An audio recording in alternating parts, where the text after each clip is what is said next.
So in this video, we're going to see Texas Democrat Chris Turner absolutely expose the GOP's corrupt, racist plan to rig our democracy. The Republican Party has a plan to hold power for the next 10 years, and it has nothing to do with winning your vote. He just exposed how the GOP is using a corrupt, racially driven strategy to permanently rig the entire system right out in the open. Let's watch the full clip, and then I'll give you my thoughts at the end. Cracking and packing. Cracking and packing. It's the classic Texas Republican two-step when it comes to discriminating against Black, Hispanic, and other minority Texans. You crack and pack minority neighborhoods to dilute their voices and give outsized influence to Anglo communities, even though you know full well that Texans of color accounted for 95% of our state's population growth in the last decade. Your cracking and packing two-step is evident in many parts of the state in this map. I'm going to focus now just on my home county of Tarrant County. Tarrant County is a majority-minority county of more than 2 million people. Tarrant County saw extensive growth in the last decade. All, I repeat, all because of people of color. In fact, Tarrant County's white population decreased in the last decade. But you wouldn't know that in looking at this discriminatory map. As you've already heard, this map fails to create a new Latino opportunity district in the Dallas-Fort Worth region, which is a tremendous failure because there should be one.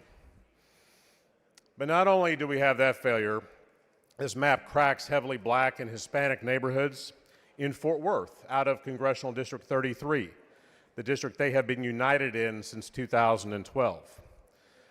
So let me talk about how you've accomplished the cracking. Some of those neighborhoods are submerged into CD 25, which sprawls out more than 100 miles nearly to Abilene.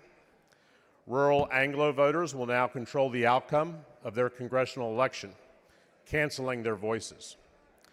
The rest of those CD 33 precincts are splintered and used for parts in CD 12, once again controlled by Anglo voters in West Fort Worth and Parker counties.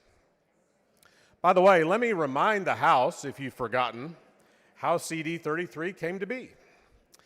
In 2011, the legislature, in passing its congressional map that year, did the exact same thing that this map does. They took heavily minority neighborhoods in Tarrant County and submerged them into white-controlled districts, suburban and rural districts, until a federal court stepped in and called it what it was: intentional racial discrimination that is against the law. Now, if you've heard this before, and if you're on the House Redistricting Committee like I am, it's because Congressman Vesey explained this to you a couple of weeks ago in our hearing, but you ignored it. Now, this legislature is poised to defy that court ruling from 2011 and repeat the same discriminatory sin. So that's the cracking, or an example of it. Let's talk about the packing. So most of my majority-minority House District 101 will be packed into CD 30, a historic Dallas-based district where Black voters have elected the candidate of their choice since that district's creation in 1991. In other words, you don't need to pack more minority voters into that district unless, of course, your goal is to cynically dilute their collective voting strength. But the intentional discrimination doesn't even stop there.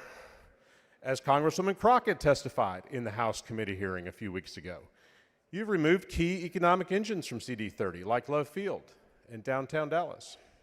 Hell, you even took her home out of her district.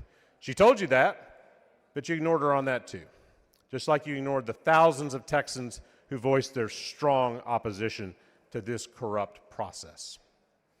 But you say, and I heard this in the committee, surely Congressional District 30 is going to have new economic engines with all that new territory in Tarrant County. Wrong. CD 30 in Tarrant County goes right up to the campus of UT Arlington, but the university goes into CD 6. CD30 goes right up to the General Motors plant, but not quite. It also goes into CD6. And the Arlington Entertainment District in CD25. You know that's not a coincidence. You know what it is. It's straight up intentional discrimination. You can falsely claim it's about partisanship, but you know that's just a smokescreen for racial discrimination. We all see it. The people of Texas see it. And now the American people see it. Texas redistricting maps have been found to violate the Voting Rights Act every decade since the 1970s. I don't know why this legislature is so hell-bent on keeping that shameful streak going. But know this, we will see you back in court very soon. This whole thing, it's honestly just a masterclass in how to steal an election before a single vote is even cast. I mean, you look at what they're doing, and the truly brazen part is realizing what's happening here is the model for the whole country. The Texas map becomes the national playbook for creating a permanent, untouchable majority in the House for the next 10 years. You just draw the voters you don't like out of existence. It's a quiet coup with spreadsheets and maps. They saw that 95% of the state's growth came from people of color, people who overwhelmingly don't vote for them, and their solution was to surgically remove their political power. The thought of actually trying to win them over apparently never crossed their minds. It's such a cowardly way to govern, isn't it? It's a complete admission that your ideas are bankrupt. And the thing that really gets me is the sheer arrogance of it all, especially since they've pulled this exact stunt before. A federal court literally told them in 2011 that this was illegal racial discrimination. So what do? They wait a decade and then just do it again, but harder. They were warned in committee. They knew the law, and they just plowed ahead anyway. That right there, that's the MAGA strategy in a nutshell. Laws, courts, the Constitution, they're all just like annoying suggestions to be ignored if they get in the way of power. They're road testing this theory that they are completely above the law, that the courts are too weak or too compromised now to stop them. It's an open expression of contempt for the entire system. Honestly, at this point, their behavior looks a lot like a criminal enterprise that happens to run candidates for office. They're repeat offenders. They view any legal or constitutional barrier as just an obstacle to be smashed through on their way to permanent illegitimate rule. It shows they have zero respect for the law and even less for the actual voters. And the excuse for it all is just, it's pathetic. It's insulting. This idea that it's all about partisanship and avoids race, give me a break. As if anyone with a functioning brain can't see right through that. They know that in Texas and in a lot of America, race and party are so closely tied. So they get to stand there and say with a straight face, oh, we aren't discriminating against black people. We're just discriminating against Democrats. It's a cynical legal trick, a little semantic game they play to make raw racism sound like acceptable political hardball. It's how they plan to dismantle the Voting Rights Act without ever having to repeal it. You just make it irrelevant by laundering your discrimination through the language of partisanship. This is the linchpin of their entire national strategy. It's a lie. It's a pathetic, transparent lie. And everyone knows it. The people who drew the maps know it. The people defending the maps know it. To claim this is about party politics is an insult to the intelligence of every single American.